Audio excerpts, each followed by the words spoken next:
কি বলবো, অনেকে ফোন দিছে গাছ কিনবে, স্ট্রবেরি গাছ কিনবে, এখন সেই গাছগুলো লাগাই, তারা নাকি ফল পাবে।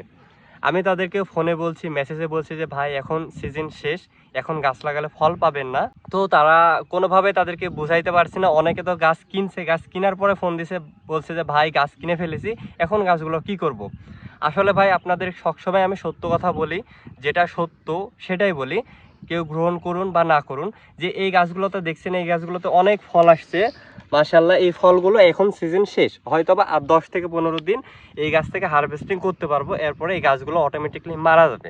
এখন সব গাছ মারা যাবে না, হয়তো বা খুব যত্ন নিলে এই গাছগুলো থেকে এই রকম, যাকে বলে রানার বলে, আমরা রানার বলি, এইরকম রানার বা লতা বের হবে। একটা গাছ থেকে অসংখ্য লতা বের হয়। এই লতাগুলো অনেক যত্ন করলে আগামী সিজনে অক্টোবর বা নভেম্বর মাসে এই গাছগুলো আমরা কি করতে পারবো, এই গাছগুলো আমরা লাগাইতে পারবো।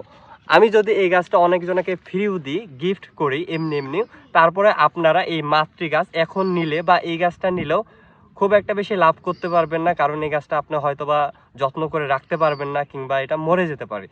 তাই আপনাদেরকে আমি বারবার বলছি, যদি গাছ কিনেন অবশ্যই ফল লাগানোর যদি গাছ কিনেন, তারা অক্টোবর এবং নভেম্বর মাসে গাছ কিনবেন।